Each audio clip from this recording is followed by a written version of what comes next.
नमस्कार। आप सभी का बायजूस गवर्नमेंट एग्जाम्स प्रेप में बहुत स्वागत है। स्टूडेंट्स, आज की इस क्लास में हम लोग 13 अप्रैल 2021 के प्रमुख करंट अफेयर्स पर निगाह डालेंगे और ये class SSC, CGL, CHSL, CPO, Delhi police constable, अन्य राज्यों के अंदर में जो पुलिस की परीक्षाएं होती हैं वो, बैंकिंग की परीक्षाएं होती हैं वो, और इसके अलावा राज्यों के स्तर पर जो अन्य परीक्षाएं होती रहती हैं उन सब के लिए बहुत महत्वपूर्ण है। तो आइए स्टूडेंट्स, इस क्लास को स्टार्ट करते हैं और आखिर तक बने रहिए इसका अधिकतम फायदा उठाने के लिए। देखिए स्टूडेंट्स, सबसे पहले हम लोग यहाँ पर देखेंगे नेशनल अफेयर्स को और इससे जुड़े हुए कुछ इंपॉर्टेंट पॉइंट्स को। यहाँ पर भारत के अंदर में कोविड के केसेस लगातार बढ़ रहे हैं तेजी के साथ में, और मैं आप लोगों को भी ये बात बोलूंगा कि अपना बहुत ध्यान रखिएगा आप लोग। और अब यहां पर है क्या चीज, स्पुतनिक 5 ये वैक्सीन है रूस के द्वारा विकसित की गई है।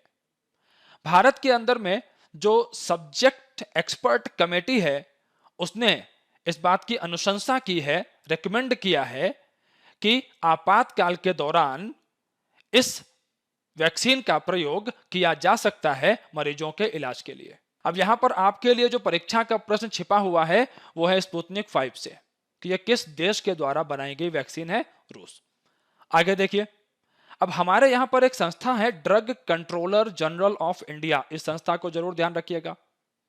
अब आगे अगर यह संस्था भी इस वैक्सीन को अनुमोदित कर देती है तो इसका इस्तेमाल किया जा सकेगा लोगों के इलाज में।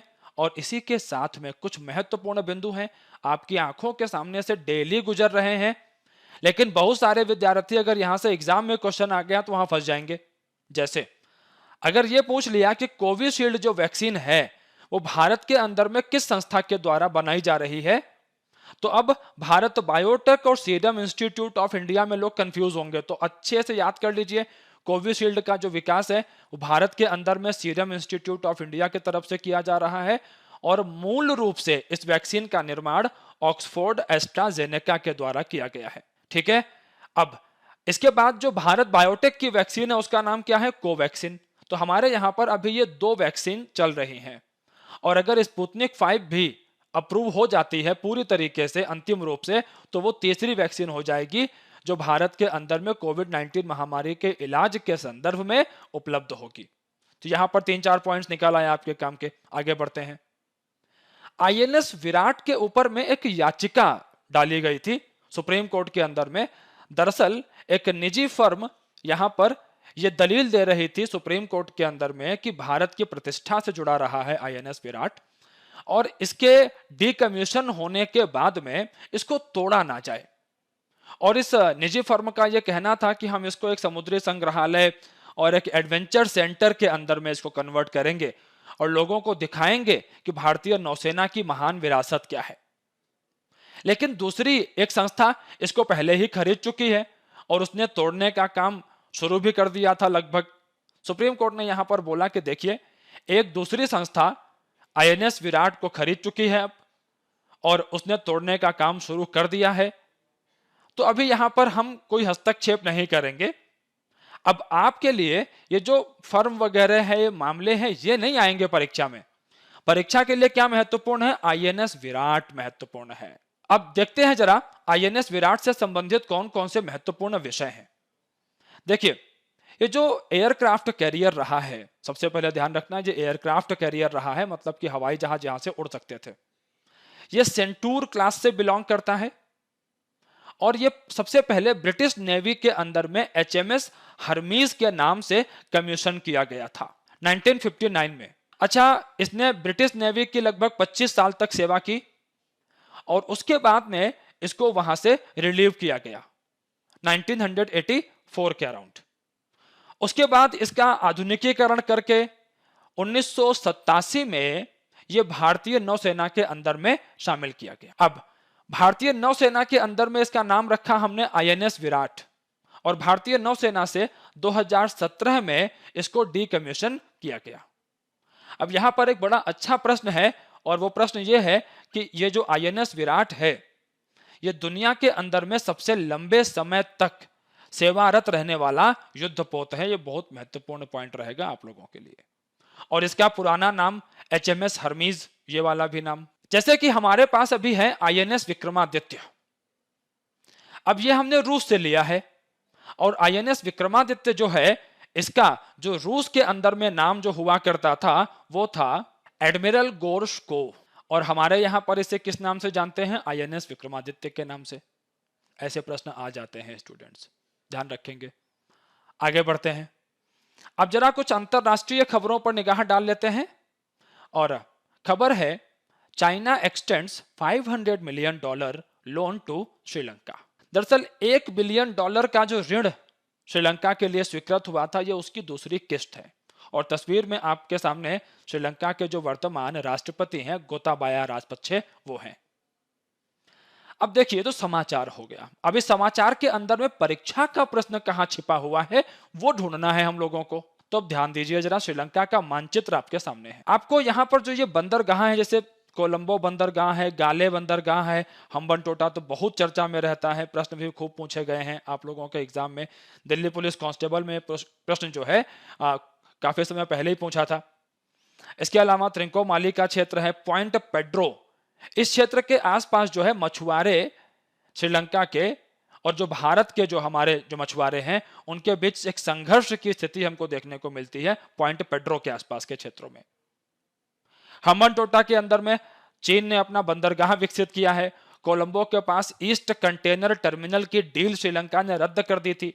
हालांकि वेस्ट कंटेनर टर्मिनल का भी क्षेत्र यहां पर है, जो डील श्रीलंका भारत के कुछ जो उद्योगपति हैं, जो निवेशकर्ता लोग हैं, उनको देना चाहता है। इस संदर्भ में कुछ बातचीत भी आरंभ हुई है। अब ये तो कुछ और यहां पर बातें हो गई, इससे जुड़े हुए अन्य बिंदु भी हैं, आइए उन पर भी जरा निगाह डालते हैं।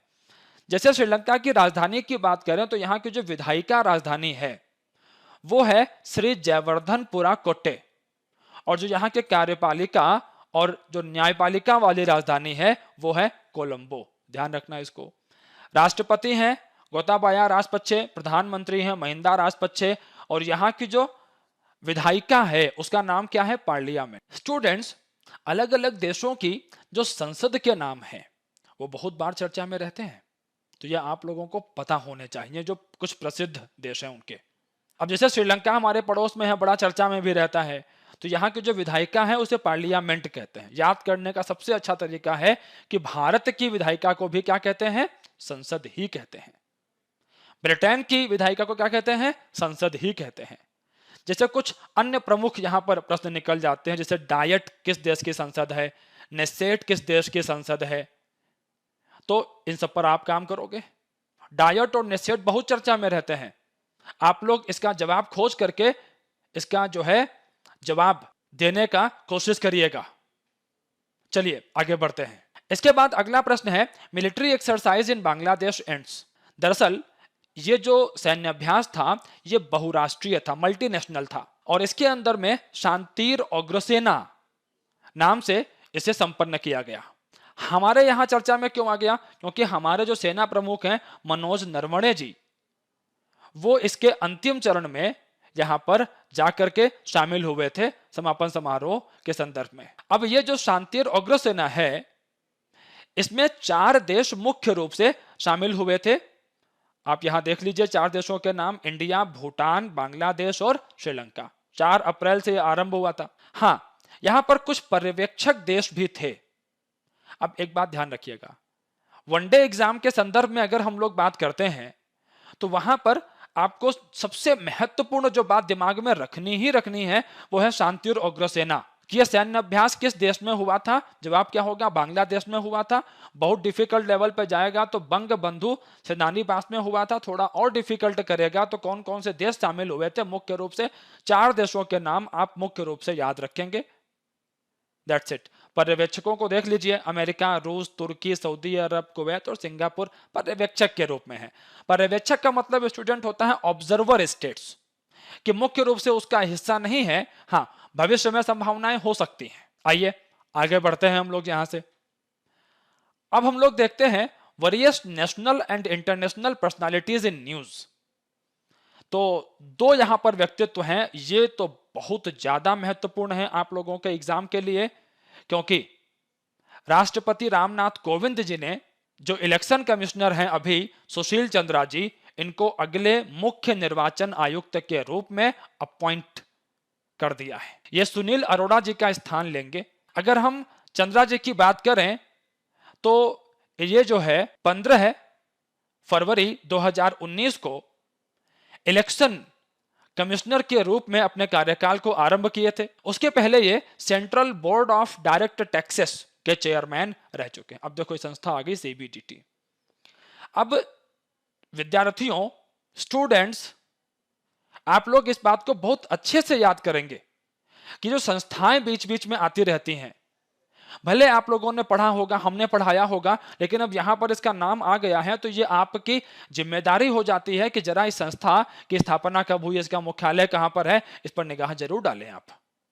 वर्तमान में इसके चेयरमैन कौन है, रिसर्च नहीं करना है, लेकिन ये 3-4 बिंदु अगर आप याद रखेंगे तो इस तरीके से आपका जो करंट अफेयर्स का सेगमेंट है बहुत महत्वपूर्ण हो जाएगा।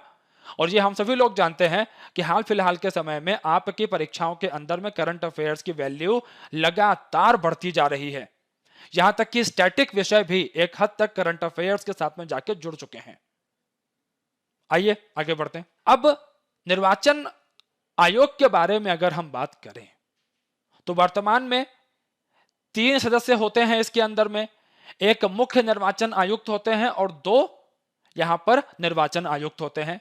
संविधान के अंदर में अनुच्छेद 324 से लेकर के 329 इसी के साथ में संबंधित है। अगर हम कार्यकाल की बात करें तो 6 वर्ष या 65 वर्ष की उम्र। लेकिन एक बात ध्यान रखना, दोनों में से जो भी पहले हो जाए, यह बात यहां विशेष है। और यह एक स्टैटिक पॉइंट है जो कि आपको याद रखना चाहिए कि भारत के जो पहले मुख्य निर्वाचन आयुक्त थे वो सुकुमार सेन जी थे।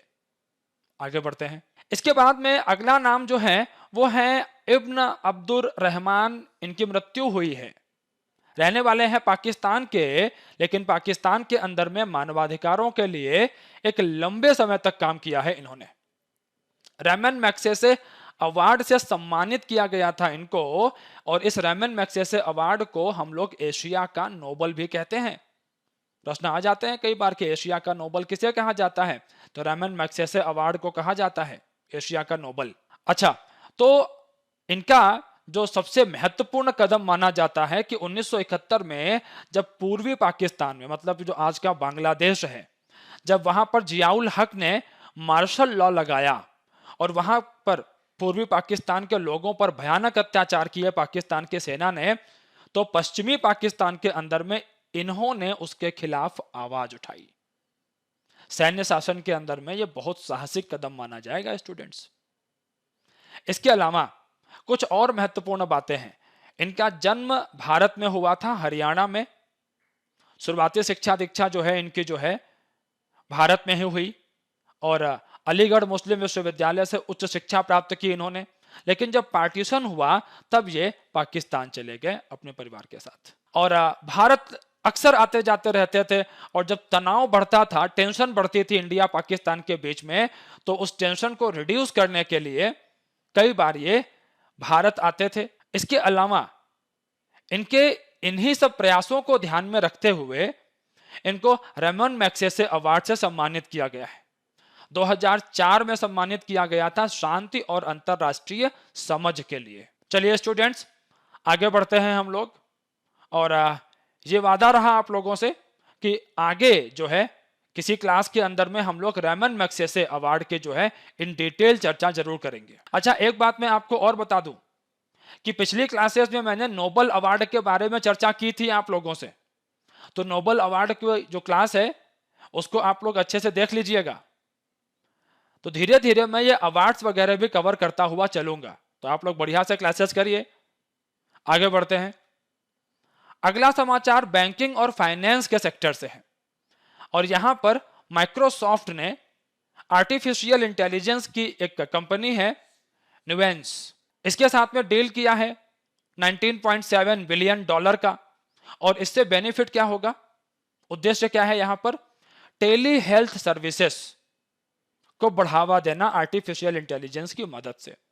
अब आप लोग ध्यान रखना, टेली शब्द का अर्थ होता है दूर, मतलब स्वास्थ्य सेवाओं को दूर से ही प्रदान करना, जैसे टेलीमेडिसिन। जैसे आजकल ऐड आते हैं कई सारे ऐप के कि घर बैठे ही डॉक्टर से सलाह लीजिए, तो वो क्या है? एक प्रकार का टेलीमेडिसिन ही तो है। चलिए आगे बढ़ते हैं हम लोग यहां से। इसके बाद देखते हैं इंपॉर्टेंट डेज के सेगमेंट को। आज है स्टूडेंट्स 13 अप्रैल, और 13 अप्रैल 1919 को भारतीय इतिहास के अंदर में एक ऐसी घटना घटी थी जिसने कि तत्कालीन समय की राजनीति में एक उबाल पैदा कर दिया था।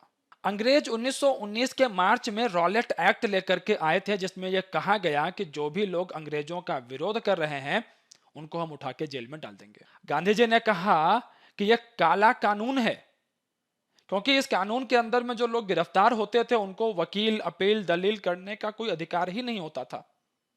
पंजाब में इसी समय दो नेता गिरफ्तार हुए जो बहुत पॉपुलर थे जनता के बीच में, doctor Satyapal and doctor Saifuddin Kitchlew. जनता ने इसका विरोध किया। बैसाखी का दिन था, उत्सव का समय था, और इसी समय जलियांवाला बाग अमृतसर के अंदर में एक बहुत बड़ी भीड़ इकट्ठा हुई जो कि शांतिपूर्ण तरीके से इस बात की मांग रख रही थी कि हमारे नेताओं को छोड़ दिया जाए।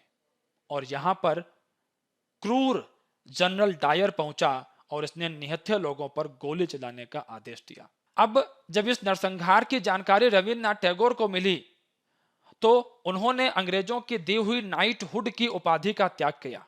कांग्रेस ने कहा इस पूरे घटनाक्रम की जांच होनी चाहिए, इसमें जो दोषी लोग हैं उनको सजा मिलनी चाहिए। और मदन मोहन मालवीय जी के चेयरमैनशिप के अंदर में यहां पर एक समिति बनाई गई, और इस समिति के अंदर में गांधी जी भी शामिल थे।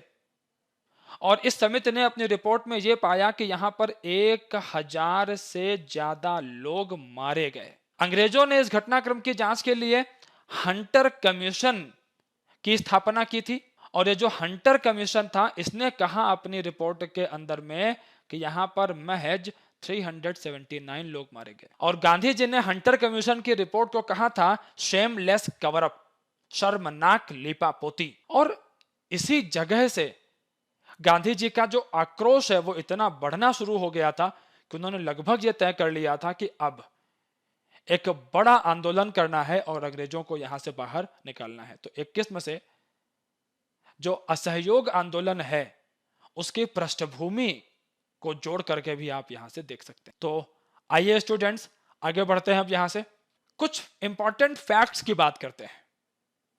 सबसे पहले हम लोग बात करेंगे सेबी की। फुल फॉर्म पकड़िए सबसे पहले इसका आप लोग, securities and exchange board of India. अब सेबी जो है इसकी स्थापना के पहले जो संस्था पूंजी बाजार को देख रही थी वो संस्था थी कंट्रोलर ऑफ कैपिटल इश्यूज। और ये जो है कैपिटल इश्यूज कंट्रोल एक्ट 1947 के साथ में मिलके काम कर रही थी। फिर आता है साल 1988 का, मतलब कि वो समय आ रहा है जब हम आर्थिक सुधारों के एकदम दरवाजे पर खड़े दिखाई पड़ रहे हैं, और पूंजी बाजार के अंदर में एक नियामक के तौर पर सेबी की स्थापना की जाती है। अच्छा, सेबी शुरुआत में वैधानिक संस्था नहीं थी। अब स्टूडेंट्स, वैधानिक संस्था या स्टैट्यूटरी बॉडी का मतलब यह होता है कि ऐसी संस्था जो संसद के अधिनियम से बनाई गई हो, उसे कहते हैं हम लोग क्या, स्टैट्यूटरी बॉडी। और ऐसी संस्थाएं जिनका वर्णन संविधान के अंदर में है उनको हम लोग कहते हैं कॉन्स्टिट्यूशनल बॉडी, संवैधानिक संस्थाएं। अच्छा, तो सेबी जो एक्ट है वो आया 1992 में, और यहां से इसको स्टैट्यूटरी स्टेटस दिया गया। अब यहां पर एक शब्द है ऑटोनोमस, हिंदी में कहते हैं स्वायत्त। क्या अर्थ होता है इसका? ऑटोनोमस का मतलब होता है स्टूडेंट्स कि अपने दैनिक कामकाज के अंदर में यह संस्था स्वतंत्र है, बहुत ज्यादा सरकारी हस्तक्षेप नहीं होगा इसके कामकाज के अंदर में। इसका जो मुख्यालय है वो मुंबई के अंदर में स्थित है। अब आप लोगों के लिए होमवर्क है कि वर्तमान में सेबी के प्रमुख कौन हैं, जरा ये मालूम कीजिए। आगे बढ़ते हैं हम लोग यहां से। अगली संस्था के बारे में हम लोग बात करेंगे स्टूडेंट्स, तो IRDA, इरडा। अब क्या है IRDA के अंदर में, आइए देखते हैं। फुल फॉर्म है इसका the insurance regulatory and development authority of India. अब यह संस्था भी कैसी है? ऑटोनोमस, जो मैं अभी बता के आ रहा हूं आपको। इसके अलावा स्टैट्यूटरी बॉडी है, मतलब कि संसद के अधिनियम से बनाई गई होगी। इसका काम क्या है कि जो इंश्योरेंस का जो मार्केट है उसको रेगुलेट करना और भारत के अंदर में इंश्योरेंस बीमा क्षेत्र को बढ़ावा देना। एक बात आप ध्यान रखिए, भारत के बीमा क्षेत्र में अपार संभावनाएं हैं। एक बहुत बड़ी आबादी है जिसके पास बीमा सुविधाएं नहीं है। खास तौर पर हम बात करें स्वास्थ्य क्षेत्र के बीमा की अगर, और इसकी वजह से समस्या क्या होती है कि जब कोई ऐसे अचानक अप्रत्याशित बीमारी हो जाती है, बीमारियां आ जाती हैं परिवार के अंदर में, तो ऐसे में लोगों की एक बहुत बड़ी जमा पूंजी खर्च हो जाती है। और स्वास्थ्य बीमा सुविधा उपलब्ध होने से लाभ यह मिल जाता है कि लोगों की जमा पूंजी बच जाती है। अब it was constituted by the insurance regulatory and development authority act of 1999। मैंने पहले ही कहा था कि स्टैट्यूटरी है तो मतलब अधिनियम पक्का आया होगा। यहां देख लीजिए, इसका मुख्यालय कहां पर है?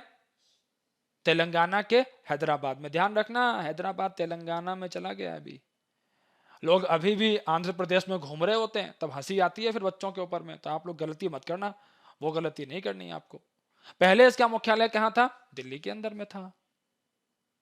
आइए आगे बढ़ते हैं। अगली संस्था है NABARD, national bank for agriculture and rural development, मतलब कि ग्रामीण विकास के लिए और कृषि के विकास के लिए इस संस्था का निर्माण किया गया। अब देखिए, नाबार्ड में एक बहुत अच्छा पॉइंट रहता है जो अक्सर बच्चे मिस कर जाते हैं। दरअसल 1979 में आरबीआई ने एक कमेटी गठित की थी, बी शिवरमन कमेटी, एंड इस कमेटी की रिकमेंडेशंस के आधार पर ही 1981 में national bank for agriculture and rural development act 1981 इसको लाया गया। और इसके परिणाम स्वरूप 1982 में नाबार्ड की स्थापना की गई। बहुत महत्वपूर्ण पॉइंट है, ध्यान रखेंगे इसको। एक और संस्था है यहां पर आईसीएमआर।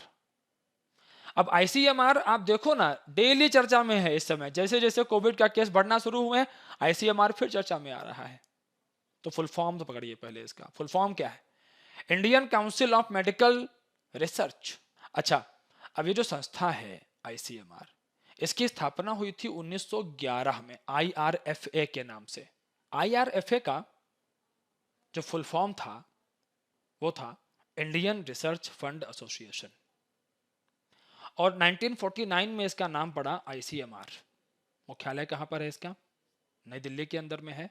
और इस संस्था के जो सेक्रेटरी और डायरेक्टर जनरल हैं वो हैं डॉक्टर बलराम भार्गव।